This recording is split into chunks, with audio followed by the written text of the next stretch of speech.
Sinners.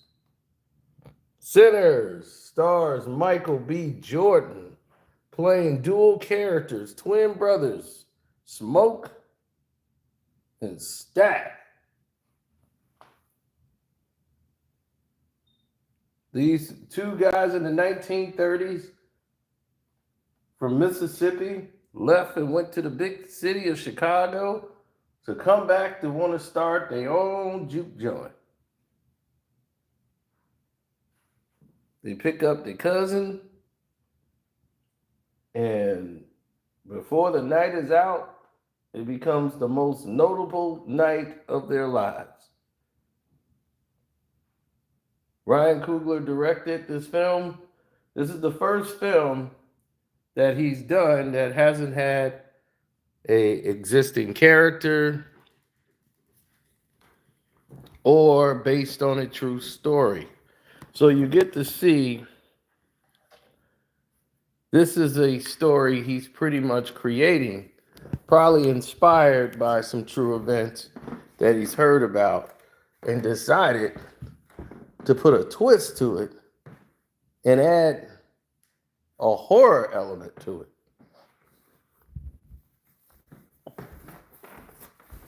It was very similar to a movie I seen as a kid with Ralph Macchio called Crossroads.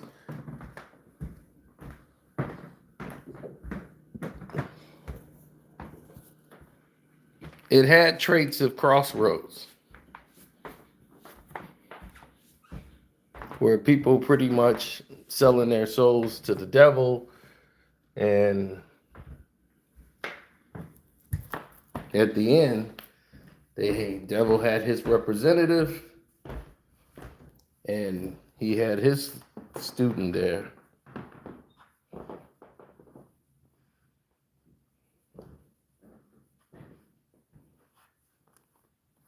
Who basically, brought him to victory.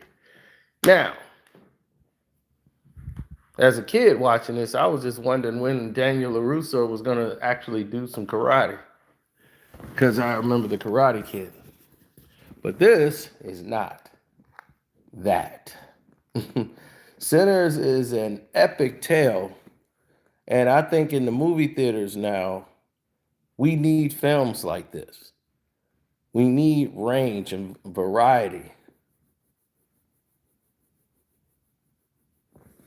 And without question, this is the best shot film as far as camera angles, set pieces. The best shot film I have seen, and I saw it in its highest quality. There isn't a better shot movie, and with sound. Sound is perfect for this movie. And I'm like, they probably spent all the budget just on the camera and the sound. That's incredible.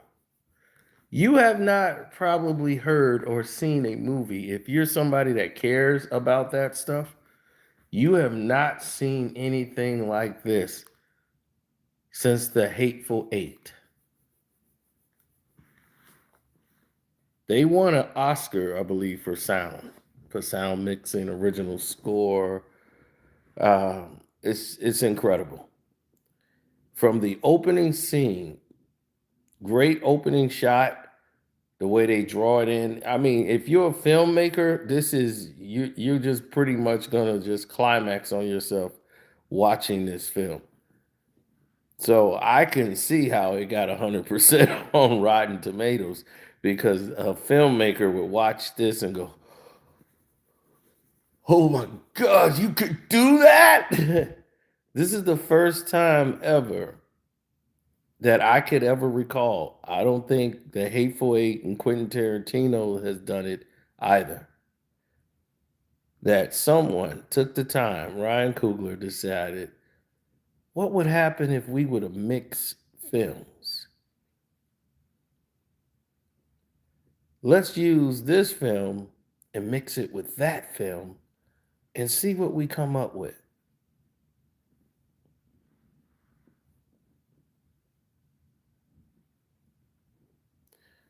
Magazine Dreams, which I did a review here as well, is another amazing film. It's not shot as well. It's definitely doesn't have the camera quality of what Sinners is. It's a much big budget. This film, that was a small film. That's more introspective on one person's journey. And for Jonathan Majors to be the main focal point throughout the entire film, it's really on him. The camera's on him all the way through.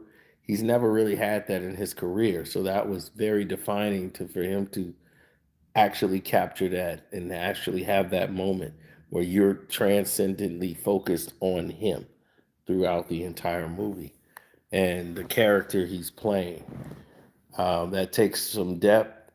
That takes a lot of skills. But yes, I get what you're saying. But believe me, if you see Sinners, you would understand. Um, Sinners starts off with these, like I told you, the two brothers, Smoke and Stack. Smoke is the one smoking. That's Stack. And the role Michael B. Jordan plays, separating the two, is even though they're similar, with the Southern accent and everything,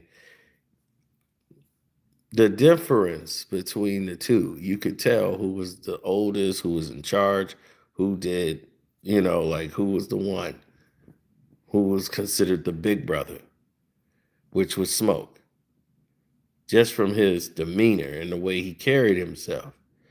And as well as Stack, he always looked out for Stack. Stack was more laxed, where Smoke was more militant. But it wasn't done in a way that it seemed so cartoonish.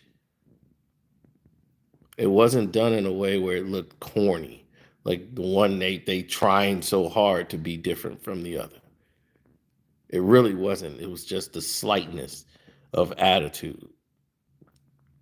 Where Smoke had been in a war, I don't think Stack went with him. So Smoke had went to the war, but Stack did not. So his job was to look pretty much his whole life, look after Stack.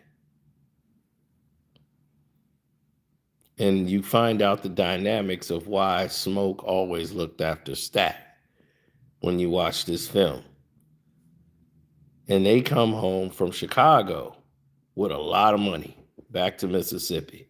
And they want to start their juke joint and just live here. And they can get everything from one location, get their juke joint going. They know all the people there in Mississippi. They from there. So what could go wrong? Well, a lot. They cousin, who they uncle, is a preacher. And the son, they call him Preacher Boy. And this kid has never shown up in anything like no one had ever seen this kid before.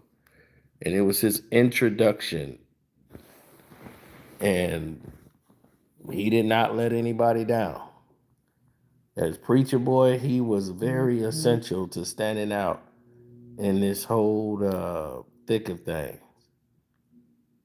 So when you start seeing the whole fallout and the whole big picture category and how things are going, you start to recognize, okay, there's a bigger thing happening here than what we know.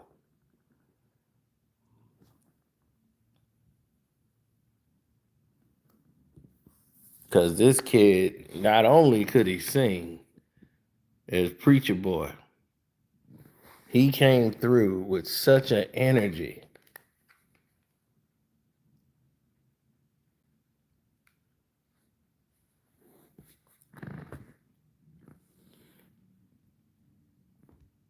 Yeah, he was charismatic, the whole nine. That kid was carrying a lot of weight in this film to be an unknown, where the test of fate was really about him. They tell the tales of the story that you could sing so well, certain music, certain riffs you hit so well that you could transcend time to the ancestors of the past, to the people in the future, and the angels in the heavens could hear it, but not just the angels. Sometimes something evil hears it too, and it attracts them. And that's what Sinners is about. His father, who's the preacher, wants him to stay in the church and don't go at night playing his music. But he feels a calling to the music to do that and make the decisions that he made.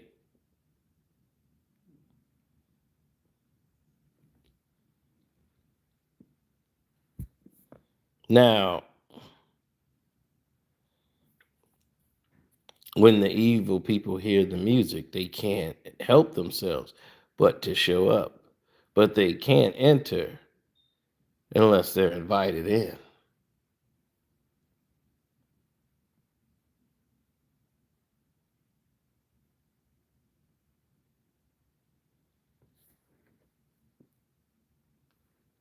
Now, it was just revealed because they kept it concealed for a while that these are indeed vampires. But these vampires have traits.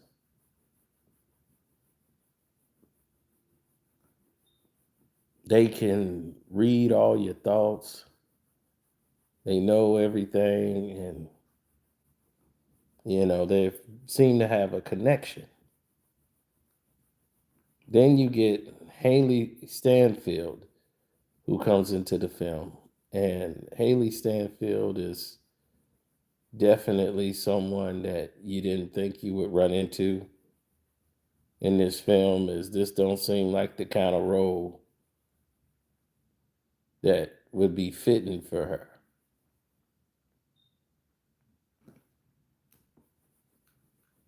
You're saying to yourself, well, what kind of role, like what place do she have in this this mode right now? And what they discover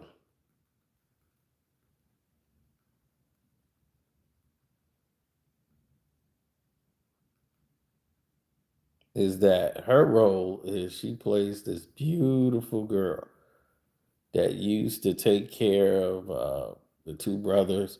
Her mother did, took care of them, and she used to date them when she was younger. And he loves her still, but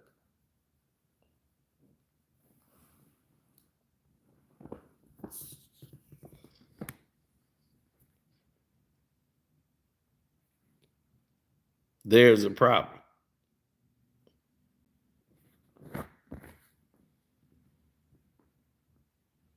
Yeah, I've never heard her use this. Like, she really was branching out of her usual roles. She normally played when she was the little smart, alecky, know it all 11-year-old and True Grit to now. We're like, how long ago was True Grit?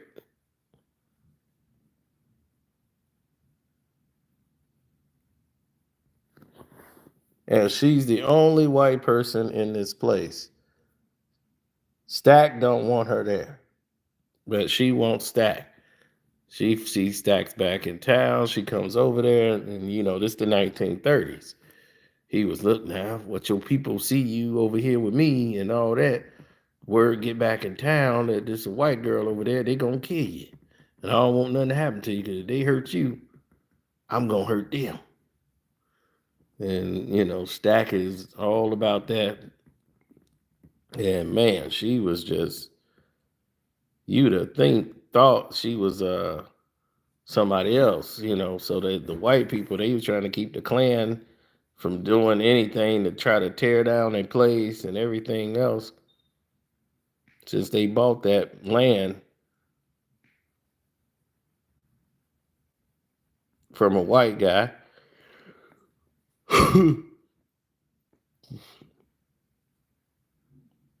bought the land off of them.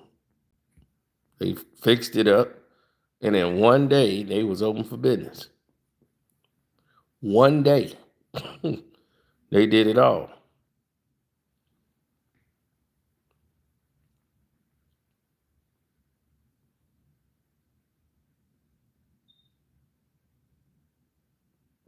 Yeah, well, it got very interesting very quick.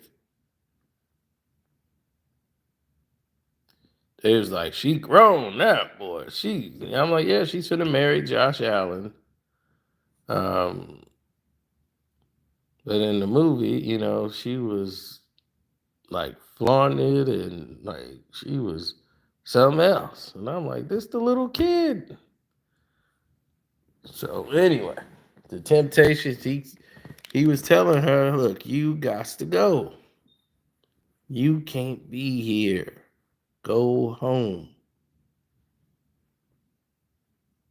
So she was there to try to, get some. Basically, that's what she was there. She wanted to get her stack back. Smoke don't want her there. She bad for business. Smoke like she gotta go. All we need is one of these black folks to go back running their mouth that a white girl was up in there. They gonna find her and they gonna take her out and they gonna mess up the business. Now this is for us, and that's it. Only our kind gonna be up in here.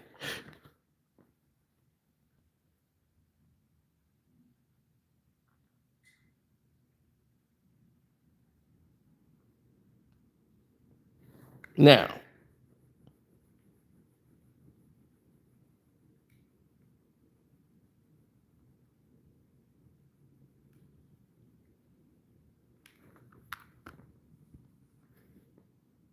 this whole thing could have been avoided had this lady paid attention.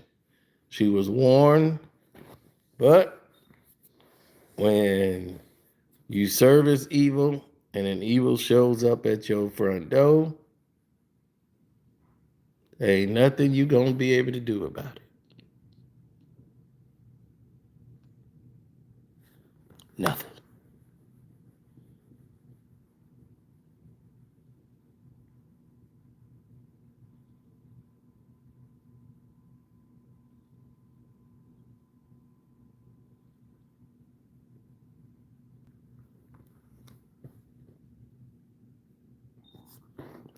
Oh, excellent job. He should be nominated for an Oscar for the performances of playing Stack and Smoke. Just from playing twins. I've seen people do it before. Michael B. Jordan did it in such a great way. He didn't do it in a cheesy way. And you don't want that. Smoke and Stack definitely held it down.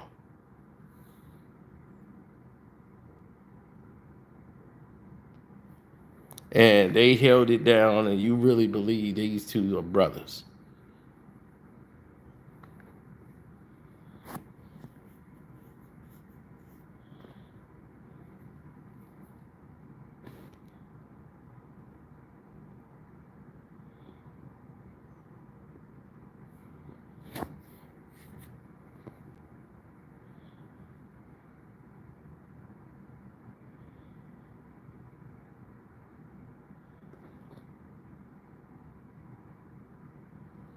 We did our review for the woman in the yard on here too. Make sure you subscribe to the page. Hit the like button too if you're in here.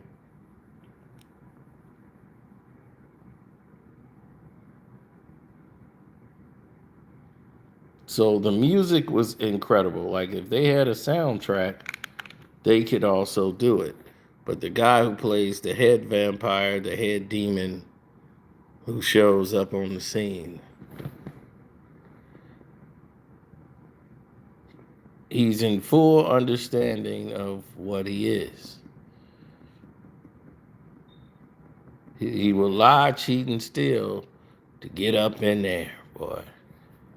Because it's only one person he really wants. He wants the person who he could hear from miles away. Play that tune. Because with that tune, he could lure all the people in. So everybody was like, well, what's the message? All the white people are vampires, and they want to turn all the black people into vampires. I swear to God, it was like, see, the message of this thing is stay away from these white folk. I love this movie.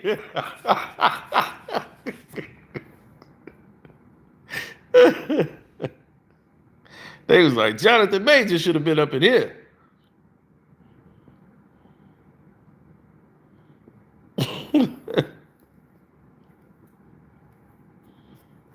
So him and the other vampires show up to try to get in and get invited. They even come with music equipments and they play their little banjo songs. And they wanted to get invited in. They just wanted to party. They was like, look, I have a whole thing. We all gonna be connected as one. We gonna build our own union, our own clan. That's gonna be inclusive to everybody. Everybody.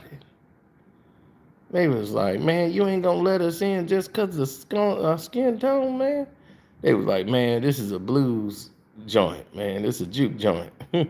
Come on, man. We just want to have some fun and come on in and entertain us, everybody. And he was like, we ain't trying to have no disruption.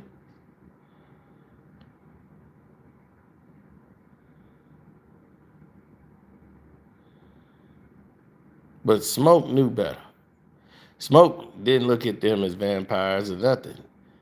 He just said, nah, bro. Go up down to town. Go over there to your kind. I'm quite sure they got some music you can go on ahead and party to. Smoke, no, he was like, man, look, we let these white folks in here. Because he just looked at it as they white folks. He ain't thinking about no vampire. He's saying, look, we let these white folks up in here. Somebody step on him, look at him wrong, step on his shoes, look at his girl wrong. He get to fighting. Next thing you know, here come the cops. Here come a bunch of Klansmen coming to burn the thing down. That's the last thing we need. Don't let them in here. So they wasn't getting in based off that premise alone just because they was white. So they can't come in unless they're invited. So this becomes a tug of war. So Smoke knew better. Stack was about to let them in because they got money. Hey man, we got money.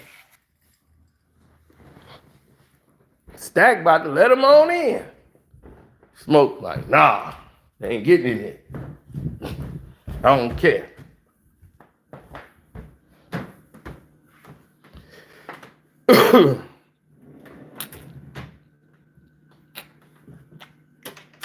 All right, Smoke was thinking like smart, like, dude, we let this white folk in here. Somebody step on his shoe, look at his girl wrong. Next thing you know, here come a whole bunch of white folks up in here now. Now we got all kind of problems. No, don't let them in here.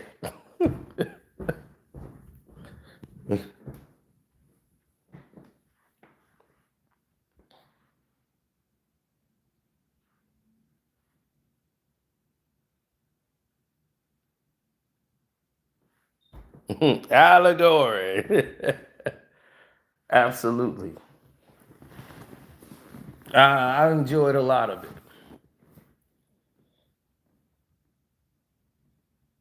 Oh, definitely check it out. You'll enjoy it. Oh, yeah. Do not leave once you see the credits because you'll miss the ending of the movie. There's a mid credit scene. So the mid credit scene is actually the ending of the movie.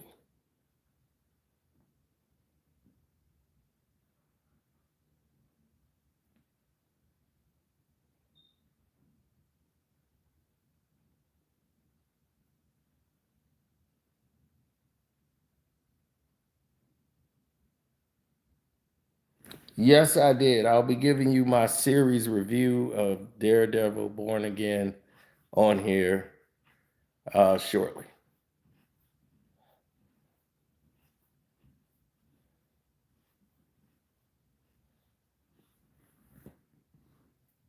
So my rating, I give it 4 stars out of 4 for Sinners.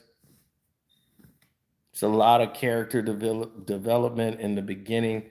They take their time to give you full flushed out of the characters. Something that films they feel like, oh, we got to rush and rush to get to the action. We got to rush to get you this. You get just enough to be intrigued, and that's what they forget. That's why this a movie like this is important because it tells you you could still make movies. It's just that you need to know how to make the movies. And this is how to make it.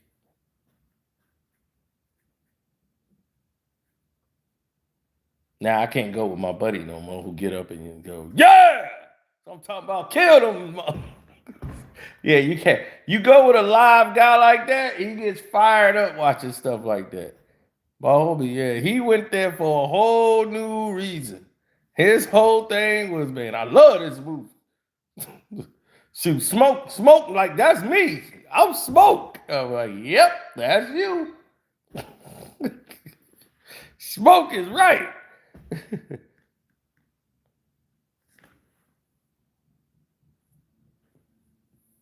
He's like, that's like my brother right now. Got a no good ass white girl. She can't cook, can't do a goddamn thing. Oh man. Yeah, he was very excited. Yes, he was very pumped up.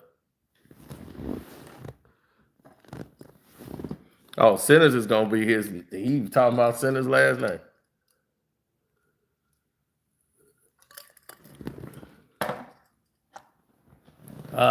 Nah, he going with his wife.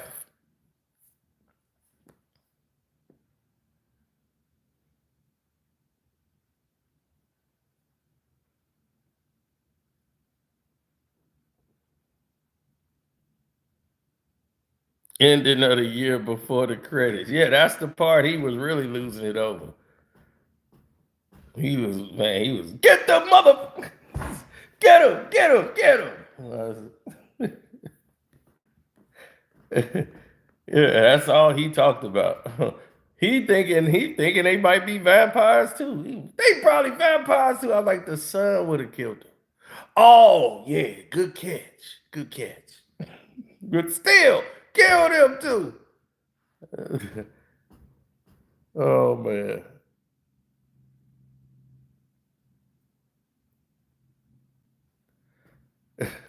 Yeah, he was engaged. There's a lot of people watching this film to see how good it really was and how it was gonna play out. Yes, 4 stars out of 4. I was already at a 4 just from the layout in the pretty much the first act, the first half. I'm like, okay. It's all being laid out layer by layer, and just the look and the sound of it. I'm like, man, it's incredible. I look at everything when I watch a movie. I look at everything. It's just in me. I've watched movies so much that I'm drawn in on how the camera is, how they zoom in on certain shots, and it was incredible, man. It was an incredible ride. The way they get you, you're captivated. You can't really be on your phone and watch this movie if you like engaging films. Especially you want to know certain details because it's mentioned in the film and it's important to who the characters are, decisions they make down the road, and you go, oh, so that's why they did X, Y, and Z. And me, I could see foreshadowing a mile away. So I said, okay, here we go. I see where this is going with the foreshadow. But it was done in a way that was touching. You actually felt something.